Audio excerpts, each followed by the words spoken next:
Thanks again. I'm joined by Michael Watson from La Trobe, who many of you know, and La Trobe is one of our greatest funds under management aspects of the group, and we've had a 20 plus year relationship with La Trobe, and the great thing about it is they've kept their promises and continued to deliver strong income for the clients of the group. And again, Michael has joined us, so thanks for coming on board here, Michael. And tell us what's happening in debt markets. One of the biggest questions that everyone is asking is, are we going to have another interest rate rise, or is it flat, or is it going down? And how will that impact most of your funds? Sure. Well, that's a great question. I can probably answer that in about 2.5 hours. Yes. But I'll try to keep it short. So thank you again for having me. So what's happening in debt markets? Well, what we've seen over really the last year or so as property markets were cooling, we've seen the amount of total loans being written in the market normalise. Obviously, when the property market was running hot, the amount of credit being written also jumped, and now it's coming back down to what is a very ordinary measure of growth in total debt being written in the Australian real estate credit market. Okay, I didn't know that. We're talking to there. Yep. Now, what's been a real feature of Australia of debt, and certainly in credit being written to Australian borrowers now for a long time, is just how resilient they are. So we've seen through COVID and all the periods since that arrears in the banking sector and arrears in the non-bank sector didn't peak anywhere near as high as some thought they might have, and post-COVID have come down to to what's really ultimately a historically low level. Now, from then, we've obviously had since May 2022, some significant uplifts in interest rates, and that's which can't be avoided and can't be ignored. Also, we've seen the fixed rate cliff phenomenon, where loans that were written in a very low rate environment in a fixed term have rolled off into a high rate environment. And what we've seen through that in that period, which the fixed rate cliff now having all but concluded, and the interest rate cycle now seeming to have peaked, what we've seen is arrears have increased from what are historically very low levels back towards normal bands. Okay. Now, we're seeing that in banks, we're seeing that in non-banks, so right across the industry aligns the borrowers are seeing more arrears, and that's to be expected, but by no means to any level that gives us any cause for alarm within the sector. Yeah, no, that's very interesting. And the increase in interest rates for a lender who has a higher interest rate product, is that particularly impacting them with your book? So how does your book look? Because you don't charge sort of the 4% to a client. You're charging a premium because they're self-employed, or Sure. they're not traditionally getting accepted by the leading banks. So Absolutely. how's the arrears for that type of client at a higher rate? Sure. I can probably address that on a macro and a very focused position. So on a macro sense, credit quality in the Australian market is high, whether it's a bank or a non-bank. And it's high because it's so heavily regulated. Yes. You have to write loans that are of high quality almost to begin with as a starting point. Yes. As a non-bank lender in the market, we take a very careful look at each of our borrowers' positions on a case-by-case basis. We don't rely on algorithmic lending models or anything like that. We have trained credit analysts who review each and every application to ensure that the borrower is meeting is a sound risk across a whole range of parameters. We go back to the 5 C's of credit and start from there as a starting place. So, as a foundational piece, the credit quality is strong to begin with. As La Trobe Financial's place in the market, we focus, and there's a whole range of credit markets, so there's a whole range of credit that you can lend to. A differentiator for us is that we lend to complex prime borrowers. And what that means is they're high quality borrowers with a complex requirement that isn't easily serviced by the banks. Now what that means, we're not a credit score lender by any stretch, but it's a high quality borrower with what we've seen is a credit score which is equivalent almost to that of a Big Four bank borrower, Yes. but who needs to speak to the credit decision maker and talk to them through a process, talk to them about an application to explain their scenario, explain why it's complex, and then for us to either take it forward as an application or decline it. Yes. So as a starting place, the credit quality is strong. We do a hands-on credit analysis of each and every loan that comes in by different folk within our credit approval team to ensure that it's looked at by different sets of eyes along the way. So that's a wonderful starting point for that. From an arrears perspective, as I mentioned before, the arrears, we started COVID, the COVID period, if you go back a few years, with our arrears at historic lows.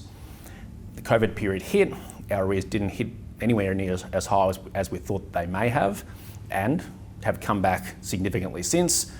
Now, in the following period where interest rates have normalised in the market, so too have our arrears, but they're within ultimately what is a historic operating band for us, and again, one we're entirely comfortable with. Yeah, no, very good.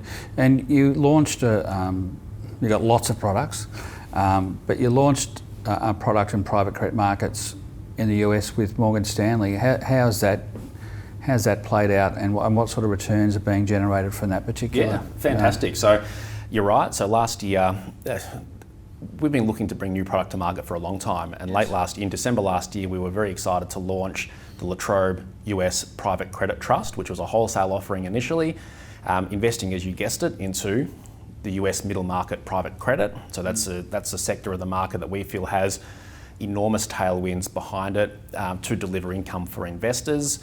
It launched as a wholesale product.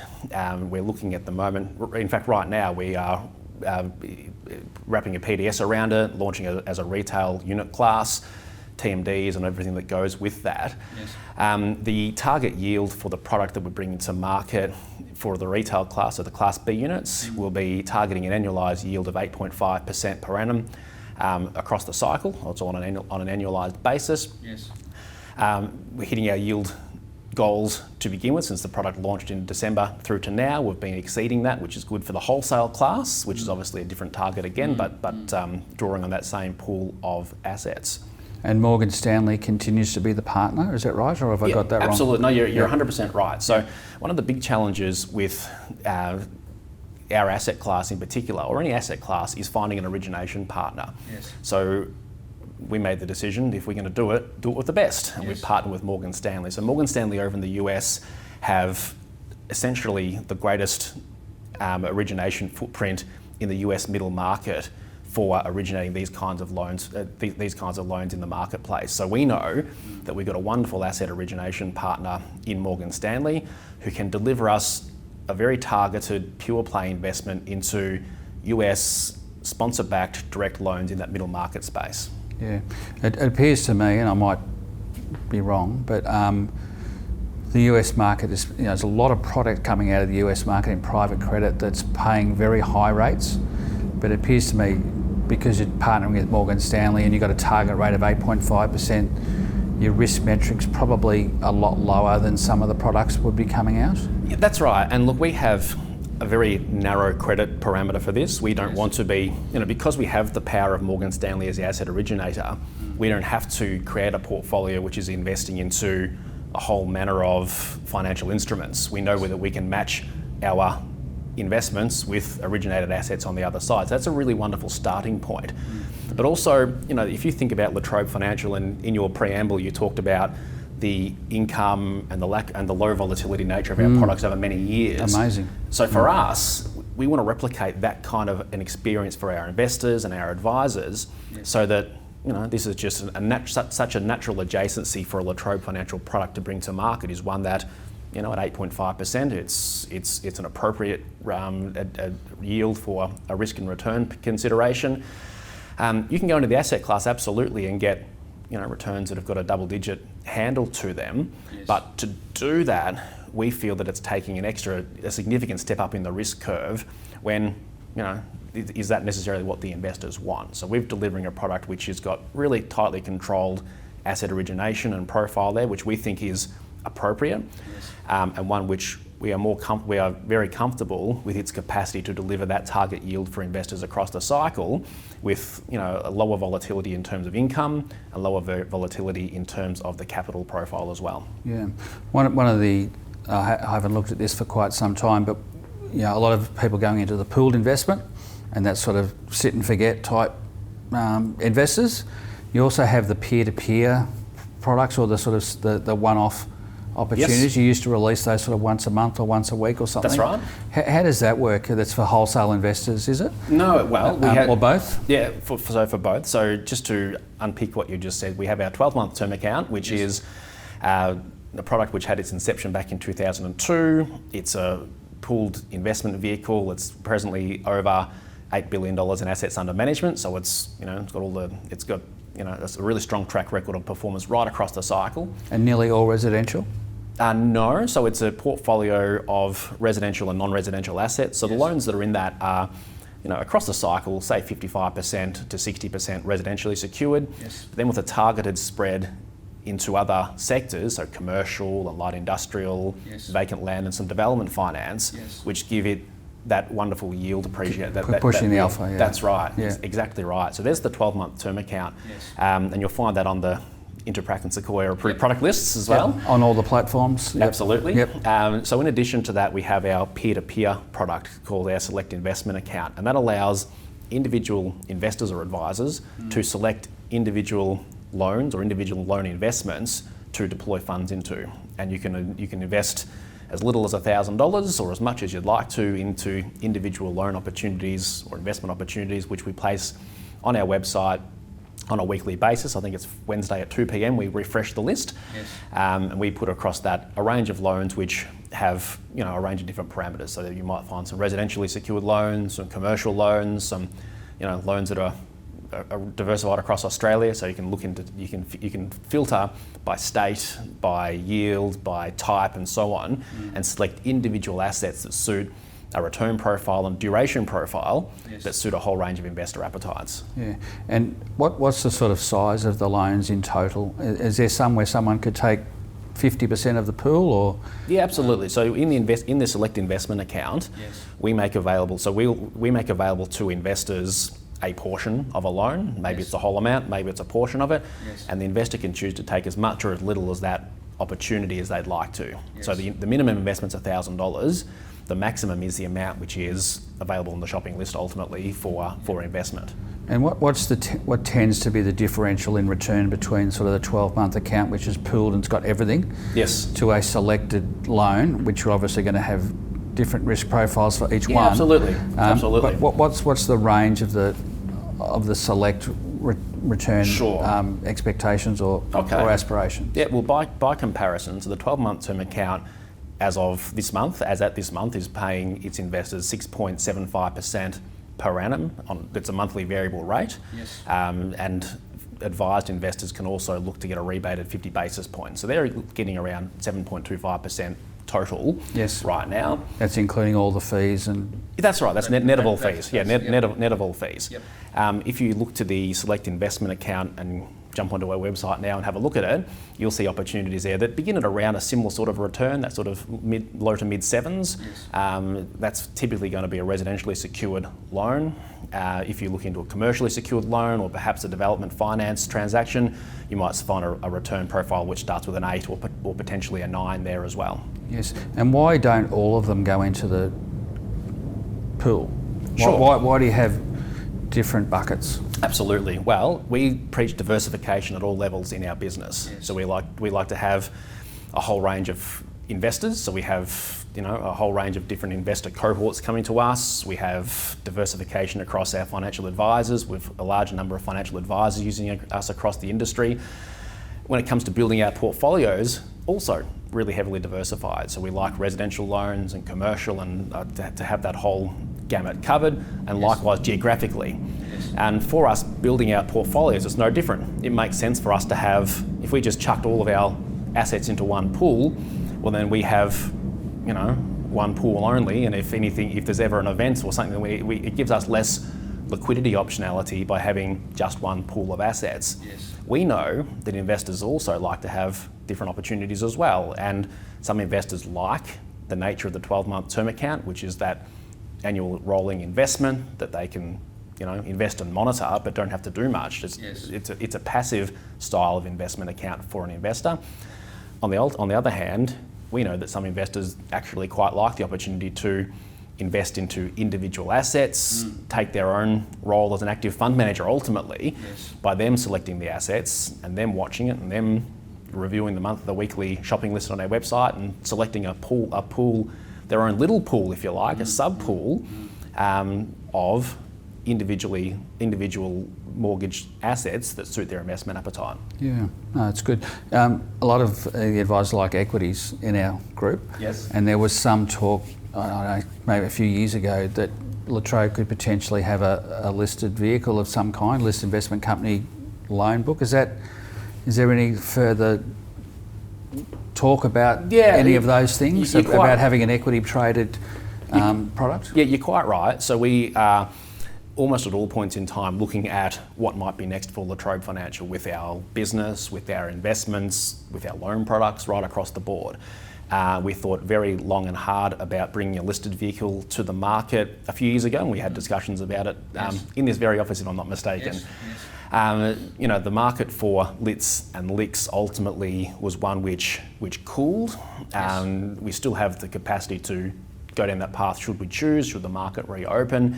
But at this moment in time, we're focusing on delivering the structure, the strategy in the structures which we have to hand. Yes. And of course, as you mentioned before, with our new products we're bringing to market, looking to bring additional products in other adjacencies to market as well. Yeah, and the size of the business now and the ownership structure's changed over the last few years as well. So how big is La Trobe now, and who owns it? Sure. So at last count, La Trobe Financial had total assets under management of a little over $18 billion. That's across a whole range of investors. So we have institutional investors, wholesale investors, and our retail credit offering, which is the credit fund which we've spoken to already. Yes. The credit fund itself, at the start of the year, passed $10 billion in assets under management. Wow. So that's across all the various funding investment options that we have, like the Select Investment Account and the 12-month term account, and the others that fit into that category as well. Yes. So a whole range of funding sources there, so wholesale, institutional and retail. As to who owns it, the business is owned by Brookfield. So, so Brookfield purchased the business from us in 2022. Yes. I think it was May 20. So actually, right on 2 years ago, if I'm not mistaken. Happy birthday, Michael. Thank you very much. So Brookfield are ultimately the owner of the business now. Yes, and Brookfield are enormous. But do you know how big Brookfield are off the top of your head? When I start giving numbers to things like this, I get them wrong. They're a multi-billion-dollar business. Listed in the US, or listed out of the US and listed in Canada as well. Right. Hazarding a guess at somewhere around the $700 billion of assets under management mark. Yeah, no, enormous. And I touched it before, but I'll go there again. Which way is interest rates going from La Trobe's point of view? I know you've got research guys in your office all the time, looking at economists and lawyers and absolutely and opinions. So sure. What's the opinion? Well, we look around the market like everyone else does, and we look at other eminent economists and their views on it. And it's fair to say that the view of the market and the view of market economists is that we are at a peak rate setting right now. Now, the risk for upside to rates from here is probably greater than the risk to any immediate cooling of interest rate settings. So that would seem to be the case. There's very few economists that are seriously expecting interest rates to increase this year. There's some that are calling for it. But whether the RBA has the gumption to do that, it could be a case that a stitch in time saves nine. Inflation's obviously a little bit stickier than some had hoped. Treasury is very ambitious with its views on the return of inflation to target, and it's relying on a whole lot of things going right to do that. The Reserve Bank still is forecasting inflation to come back into target range sometime in the 2025 financial year. And I think they're probably just going to ride out the cycle and see which way it goes. That would appear to be the case. So we suspect we probably won't expect to see any more increases to the official cash rate, other than to say the risk of it going up soon is probably outweighs the risk of it going down anytime soon. Yeah. One of the things I've always liked about La Trobe product is that you tend to not suffer the capital loss depending on which way interest rates go. Yes. All you do is change your return. Yes, that's right. But your returns have tended to be sort of cash plus 3. Is that sort of the 7 and a bit you're getting from the 12-month account? What's sort of the manager's goals, Sure. KPIs for themselves. So, they're trying to generate a return higher than cash, because otherwise we just all put our money in the bank. Yeah, of course. What is that plus cash question. rate return? I can come at this from a few different ways. So to start with, we were asked about the budget last week and what we thought about the budget and what impact it might have in our business. And that 12-month term account, for example, has now sat through 22 federal budgets across the whole range of different political and economic Well, the budget was persuasions. good. They haven't changed deeming. Haven't changed so deeming. You're well above That's the right. deemed rate. We'll be happy. Some of our investors will surely be happy with that. So it tends to perform across the cycle, irrespective of the economic settings, which is testament to the way it was created when it was created, with the structural guardrails we had in place to accommodate that. I will say to investors who ask, what income profile does it generate? And I'll simply say it generates the income profile over a medium term from the assets within it. Simple as that. The product itself, the 12-month term account we'll talk to as the largest fund within that, tends to move in the same direction as inflation and interest rates, with a lag over time. The gap between the margin between its distribution rate and the official cash rate will move up and down. That's probably not something that we're hugely focused on, to be honest. We're more delivering what the portfolio of loans generates to us, and it tends to be, as you've characterised there, that margin above the official cash rate tends to hold, but it's certainly not one that we hang our hat on as what we're delivering or why we're in business to deliver that to market. I love the. I've talked about the tortoise and the hare. You guys are the tortoise. Just keep on returning good yields with no capital losses to date. So it's been a magnificent journey from us as a licensee, and thank you, Michael, again for your time, and we look forward to continue to support La Trobe. Absolutely. Well, I've been here for 11 years, and Interprac and Sequoia were long-time partners of us when I joined, so it's been a pleasure working with you and your team for a long time, and I hope to continue that as well. Thank you. Thank you, Garry.